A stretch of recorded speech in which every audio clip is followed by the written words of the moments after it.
Kidney में पथरी, renal stone या किडनी स्टोन या फिर इसको रीनल कैलकुलस भी कहा जाता है और नेफ्रोलिथियासिस के नाम से भी ये स्टोन्स जाने जाते हैं। क्यों होते हैं किडनी में पथरी, कैसे बन जाती है, अगर बन जाती है तो ये क्या क्या लक्षण देती है, कौन से कारण होते हैं इसके होने के, क्या क्या कॉम्प्लिकेशन हो सकते हैं इसकी वजह से, और इसको कैसे आप मैनेज कर सकते हैं, ये निकल सकते हैं या कब आपको सर्जरी कराने की आवश्यकता होती है। कभी कभी ये पथरी इतनी ज्यादा रिस्की हो जाती है कि यदि तुरंत सर्जरी ना कराई जाए तो ये किडनी के फेलियर के लिए भी रेस्पॉन्सिबल हो सकती है। तो कब हमको सर्जरी तुरंत करा लेनी चाहिए, कब हम थोड़ा इंतजार करके इन पथरियों को धीरे धीरे करके बाकी चीजों से निकालने की कोशिश कर सकते हैं। आज हम वीडियो में अंत तक ये पूरा विषय, जिसमें किडनी में पथरी क्यों होती है, कैसे होती है, क्या लक्षण होते हैं, क्या क्या कारण होते हैं, कितने प्रकार की होती है, ये सब समझेंगे। वीडियो को अंत तक जरूर देखें ताकि हम किडनी में पथरी किसके हुई, उसका कारण क्या था और उसको अभी हम थोड़ा टाइम लेके ठीक करने के लिए प्रयास कर सकते हैं कि तुरंत ऑपरेशन करके निकालना है। ये हम पूरा विषय समझेंगे।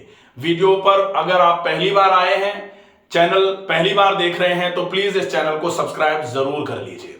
किडनी की पथरी, किडनी स्टोन्स। सबसे पहले किडनी स्टोन जो है वो सामान्य तौर पर इसको रीनल स्टोन के नाम से भी जाना जाता है और नेफ्रोलिथियासिस, नेफ्रो मतलब बेसिकली किडनी का यूनिट स्ट्रक्चर जिसको नेफ्रॉन बोला जाता है वो, और लिथियासिस मतलब पथरी का बनना, मतलब प्रोसेस ऑफ स्टोन फॉर्मेशन। तो स्टोन फॉर्मेशन जब किडनी में होगी तब इसको नेफ्रोलिथियासिस भी बोला जाता है। अब हम देखेंगे कि ये पथरी जो है कितने चांसेस है इसके होने के। तो सामान्य तौर पर 10 में से 1 व्यक्ति को ये लगभग पूरे जीवन काल में 10 में से 1 व्यक्ति को जरूर होती ही है। इसके होने का कुछ ये है कि टोटल पॉपुलेशन के 10 में से 1 व्यक्ति को उसके पूरे जीवन काल में इस पथरी से होकर के गुजरना पड़ता है, या यूं कह लिया जाए कि लाइफस्टाइल या खान पान ऐसा है कि 10 में से 1 व्यक्ति को अपने जीवन काल में यह पथरी होती है, इसका सामना करना पड़ता है। ठीक है, अब हम देखेंगे इस पथरी के लक्षण क्या क्या होते हैं। तो सबसे पहले अगर आप बिना सोनोग्राफी के ये जानना चाहते हैं कि ये पथरी है, तो पथरी कैसे करके अपने आप को रिप्रेजेंट करेगी, क्या क्या सिम्टम्स देगी। तो सबसे पहले होता है वॉमिटिंग। वॉमिटिंग मतलब आपको उल्टी जैसा मन करेगा, हो सकता है उल्टी हो भी, इसके साथ में नौजिया भी रहेगा, एकदम बेचैनी घबराहट सी लगी रहेगी और साथ में उल्टी जैसा उबाक जैसा लगेगा और हो सकता है उल्टी भी हो जाए। दूसरा होता है जब आप यूरिन करने जाएंगे तो पेशाब करने में दर्द रहेगा, बार बार पेशाब जाने की इच्छा रहेगी, हो सकता है थोड़ा थोड़ा करके पेशाब आए भी, और कभी कभी ऐसा भी हो सकता है कि पेशाब करते समय यूरिन के साथ थोड़े बहुत टिंचेस ब्लड के भी आए। हो सकता है ब्लड मिक्स्ड यूरिन जिसको हिमेचूरिया बोला जाता है वो पथरी जो है इसके साथ में अपने आप को रिप्रेजेंट करे। कभी कभी ऐसा होता है कि इस पथरी के साथ में इंफेक्शन हो जाएगा किडनी में, और अगर वो इंफेक्शन हुआ है तो वो इंफेक्शन बुखार के साथ अपने आप को रिप्रेजेंट करेगा, बुखार भी साथ में रहेगा। एक और लक्षण होता है, वो लक्षण है कि यूरिन में एक तो जो क्लाउडी टाइप का यूरिन आना चालू हो जाएगा और बदबूदार रहेगा यूरिन, फाउल स्मेलिंग रहेगा। अगर ऐसा कुछ है तो हो सकता है, चांसेस हैं कि ये लक्षण जो है ये किडनी में पथरी के लक्षण हैं। अब हम देखेंगे कि ये तो लक्षण हो जाएंगे। इन लक्षणों के बाद किडनी में पथरी का मूल कारण क्या होता है। तो किडनी में पथरी का कारण जो है वो सामान्य तौर पर अगर हम देखें कि जो किडनी है वो क्या है, किडनी एक ये स्ट्रक्चर है इस तरीके का, ये ऐसे करके बनता है ऐसे, ये स्ट्रक्चर है किडनी का। इसमें ये जो होते हैं इनको पिरामिड्स बोला जाता है, ऐसे करके ये पिरामिड्स होते हैं ऐसे ऐसे करके। और ये जो है ये रीनल कॉलम्स होते हैं, ये कॉर्टेक्स होता है किडनी का बाहर वाला हिस्सा, ये मेडुलरी एरिया होता है किडनी का। और यहां से ऐसे करके ये आ रहा होता है यूरेटर, ऐसे करके ये आई है इसमें रीनल आर्टरी, और यहां से ऐसे करके गई है इसमें रीनल वेन, इस तरीके से ऊपर की तरफ चली गई खून लेकर के। तो ये आर्टरी आई है खून लेकर के, यहां ब्लड की सप्लाई हुई पूरी किडनी पर।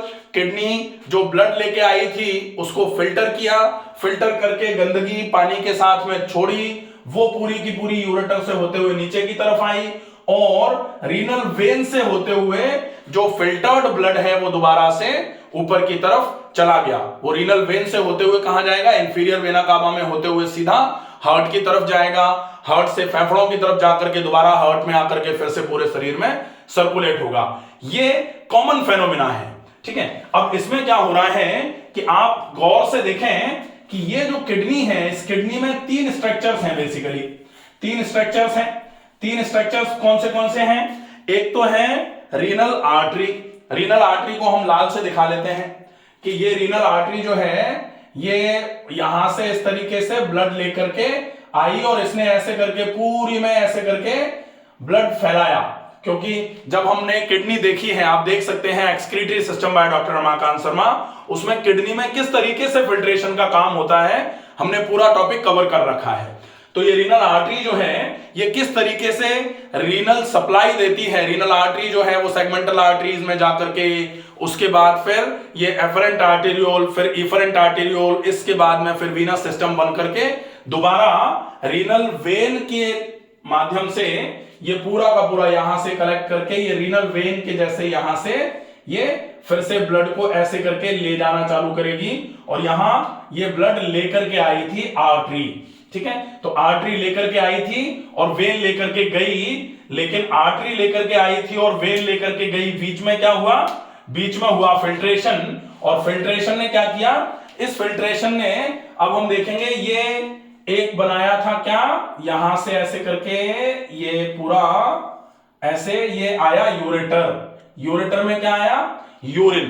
तो यूरेटर में यूरिन जो है, जो ब्लड आया था रेड, जो आर्टरी रेड कलर से जो दिखाया, इससे ब्लड आया, सप्लाई दिया, सप्लाई देने के साथ में फिल्टर हुआ, फिल्टर होकर के फिल्टर्ड ब्लड ऊपर चला गया, और फिल्टर जो हुआ, जो गंदगी निकली, वो कुछ पानी के साथ में, यूरेटर के साथ में नीचे की तरफ आकर के, ये एक यूरेटर और यहां से दूसरा यूरेटर ऐसे आ रहा है, और ऐसे करके ये दोनों यूरेटर यहां खुल करके ऐसे एक यूरिनरी ब्लैडर बनाते हैं, और यूरिनरी ब्लैडर से फिर यूरिन जो है यूरेथ्रा से होते हुए पास होना चालू हो जाती है। यही नॉर्मल फेनोमेना है, ठीक है।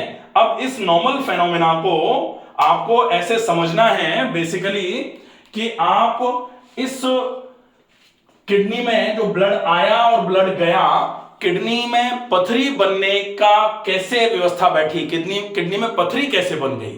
तो किडनी में पथरी बनी क्योंकि ये जो आर्टरी से ब्लड आया था, इस ब्लड में क्या था? इस ब्लड में बेसिकली कैल्शियम, सोडियम, ऑक्सैलेट और साथ में यूरिक एसिड के सब्सटेंसेस थे, ट्रेसेस थे। और ये जब ज्यादा थे तो इनको सबको, जो ब्लड था उसमें फिल्टर हुआ, फिल्टर होकर के ये चीजें सारी की सारी किडनी में रह गई, और फिल्टर होकर के साफ ब्लड जो है वो ऊपर की तरफ चढ़ गया। अब नीचे क्या हुआ? किडनी में क्या हुआ कि ये जो था, कैल्शियम था, सोडियम था, ऑक्सैलेट्स थे, यूरिक एसिड था, ये ज्यादा सब्सटेंसेस रह गए, इनके क्रिस्टल्स ज्यादा रह गए और लिक्विड कम रह गया किडनी में। जब ऐसी स्थिति आती है तब धीरे धीरे करके ये सब्सटेंसेस सारे के सारे यूनाइट होकर के चिपकना चालू हो जाते हैं एक दूसरे से, और वो स्टोन फॉर्मेशन कर देते हैं। स्टोन फॉर्मेशन कर देते हैं, तब फिर ये डिपेंड करेगा कि स्टोन कहां फॉर्म हुआ है, उसके बेस पर यह देखा जाता है कि यह स्टोन आपके किडनी के लिए कितना नुकसानदायक है। तो अगर यह स्टोन रीनल कैलिसिस जो है, माइनर कैलिसिस पर होगा, तो क्या होगा, माइनर कैलिस्पर हुआ है, अगर छोटी सी पथरी है, माइनर कैलिस्पर उसने ऑब्स्ट्रक्शन कर रखा है, तो वो एक पिरामिड पर, जो ये वाला हिस्सा है, इस पिरामिड के हिस्से को पूरे को ऑब्स्ट्रक्ट कर देगी, इस वाले हिस्से को सुजाना चालू कर सकती है। लेकिन अगर मेजर कैलिस्पर कोई प्रॉब्लम आ गई, मेजर कैलिस्पर पथरी आकर के ऑब्स्ट्रक्ट हुई है, तो ऐसे कंडीशन में ये 2 से 3 पिरामिड्स जो है, जो मेडुलरी एरिया है, उस हिस्से को, किडनी के उस हिस्से को खराब करने का काम करेगा। अगर ये पथरी, कभी कभी ऐसा होता है कि ये पथरी जो है ये किडनी से निकल करके यूरेटर से होते हुए और यूरेटर के या तो अपर एंड पर ही और या फिर यूरेटर के लोअर एंड पर आकर के यहां ऑब्स्ट्रक्ट करेगी, तो फिर कभी कभी क्या होता है कि यहां इसने ऑब्स्ट्रक्ट किया, ऑब्स्ट्रक्ट करने की वजह से यहां यूरेटर में जो है यूरिन भरना शुरू हो गई, यूरिन भरना शुरू हुई तो इसने बैक फ्लो देना चालू कर दिया, बैक प्रेशर देना चालू कर दिया, तो ये जो है यूरेटर ये कभी कभी फैलना चालू हो जाता है। इसको बोलते हैं यूरिन भरी हुई है। यूरिन क्या होता है, बेसिकली पानी अलोंग विद जो सब्सटेंसेस निकल करके आने थे वो, तो यहां बोला जाता है हाइड्रो, क्योंकि पानी ही है बेसिकली यूरिन, तो हाइड्रो, फिर ये क्या है, यूरेटर है, तो हाइड्रो यूरेटेरो, क्योंकि यूरेटर है, हाइड्रो यूरेटेरो, और यहां से सूजन यहां तक आती है किडनी तक, नेफ्रोसिस। तो अगर ये किडनी की पथरी डिस्टल पार्ट पर यूरेटर में आकर के ऑब्स्ट्रक्ट करती है, रुक जाती है, तो ये यूरिन यहां से यहां की तरफ आना बंद हो जाता है। कभी कभी ऐसा होता है कि एक किडनी में तो ये यहां ऑब्स्ट्रक्शन था, लेकिन दूसरी किडनी से यूरिन आ रहा था, तो यूरिन तो पूरा आता रहता है, लोगों को लगता है यूरिन तो आ रहा है खुल के, क्योंकि ये वाली किडनी में तो कहीं कोई ऑब्स्ट्रक्शन था ही नहीं, तो इधर से तो यूरिन आ रहा है, निकल भी रहा है। लेकिन ये वाली किडनी धीरे धीरे करके सूज करके वॉमिटिंग लग रही है, पेन आ रहा है, फ्लैंक्स में पेन है, कभी कभी ऐसा लग रहा है कि बहुत तेज पेशाब के साथ में जलन हो रही है, या कभी कभी पेशाब के साथ में ब्लड भी आ रहा है, लेकिन चूंकि पेशाब होती रहती है तो ऐसा लगता है कि सब कुछ ठीक ठाक है, लेकिन तब तक पता लगा कि ये वाली किडनी में पानी भरना चालू हो गया, हाइड्रोनेफ्रोसिस हो गया। हाइड्रोनेफ्रोसिस के चक्कर में यहां पर किडनी जो है फेलियर की कंडीशन तक जा सकती है, और ये अगर रिपीटेडली और लंबे समय तक बना रहा तो सीकेडी, क्रॉनिक किडनी डिसीज तक भी इसकी वजह से हो सकती है। इसलिए इन चीजों को अनट्रीटेड नहीं छोड़ना चाहिए, इसको समय से पूरे तरीके से क्लियर कर लेना है। अब क्लियर करने के लिए आप सर्जरी का ट्रीटमेंट कर सकते हैं, हम ट्रीटमेंट देखेंगे तब देखेंगे इसमें कि किस तरीके से इसका ट्रीटमेंट हो सकता है। सर्जरी का सर्जिकल ट्रीटमेंट हो सकता है और नॉन सर्जिकल ट्रीटमेंट हो सकता है।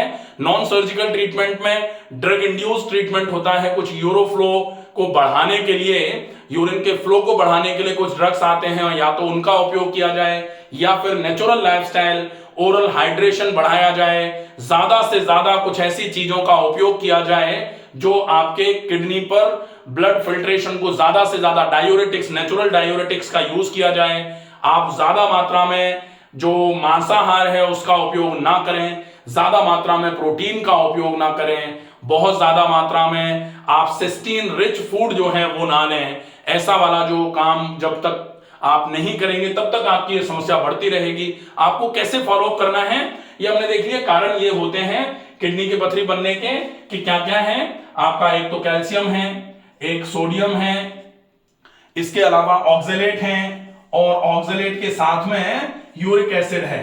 अब अगर ये सब्सटेंसेस आपके हैं तो ये सब्सटेंसेस जब किडनी में रुकेंगे और पानी की जब कमी हो जाएगी तो ये सब्सटेंसेस चिपक चिपक करके स्टोन बनाना चालू कर देते हैं। ये होता है किडनी में पथरी बनने का कारण।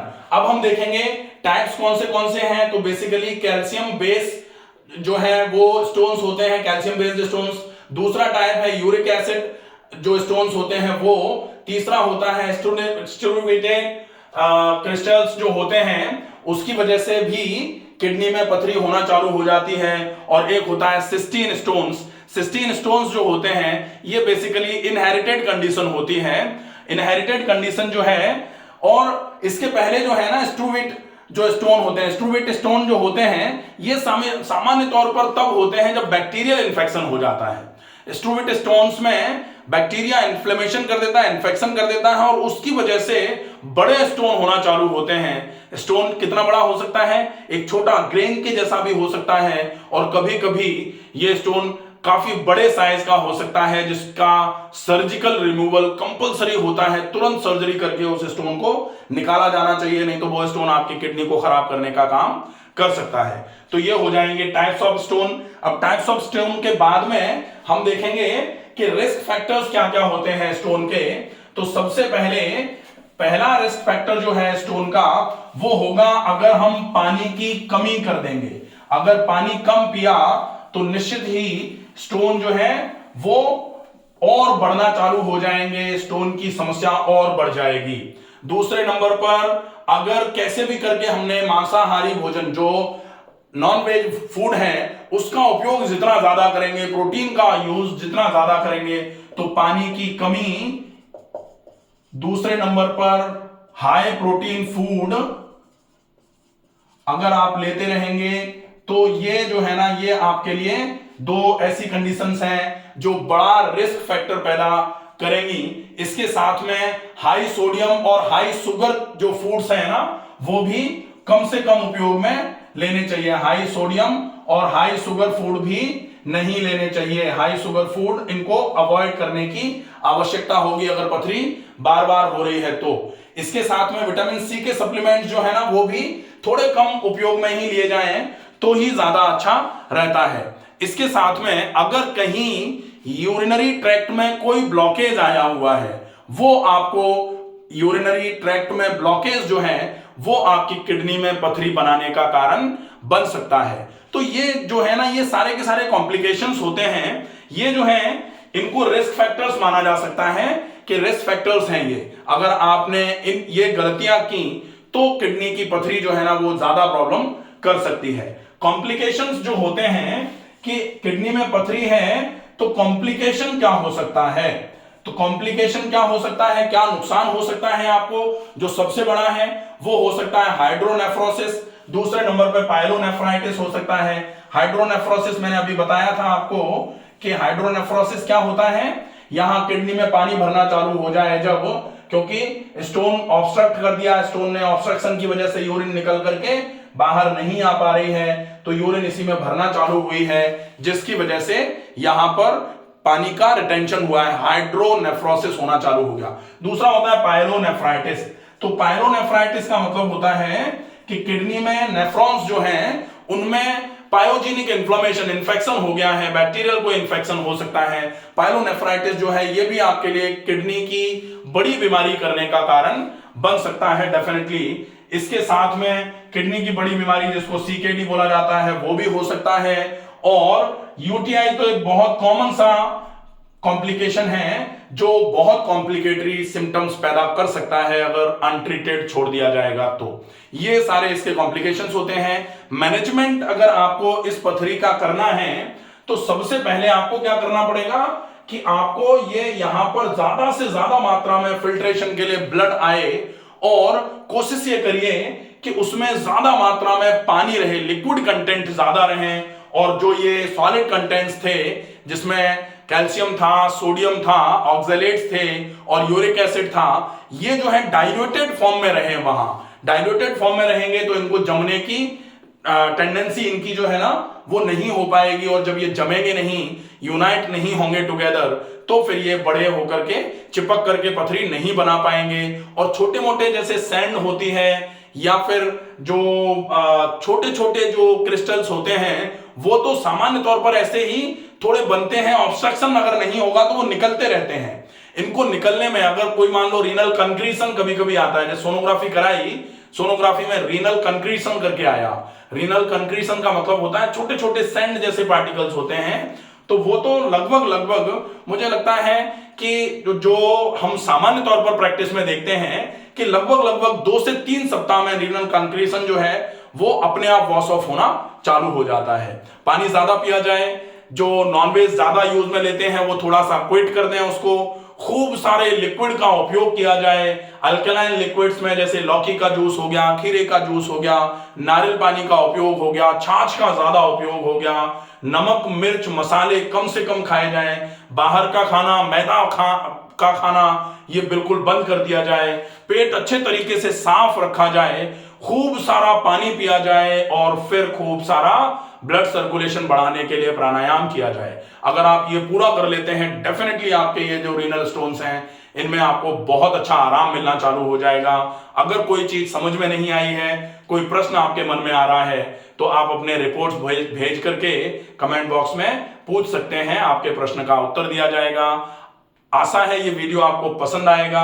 ज्यादा से ज्यादा उन लोगों को जिनको किडनी की पथरियों से बहुत परेशान होना पड़ रहा है उन तक ये वीडियो पहुंचाया जाए, ताकि वो इस पूरे प्रोसेस को समझ लें और इस किडनी की पथरी की वजह से जो परेशानियां हैं उनको पूरे तरीके से सही करने में इन सारी चीजों की मदद लें। स्वस्थ रहिए, सुरक्षित रहिए। धन्यवाद।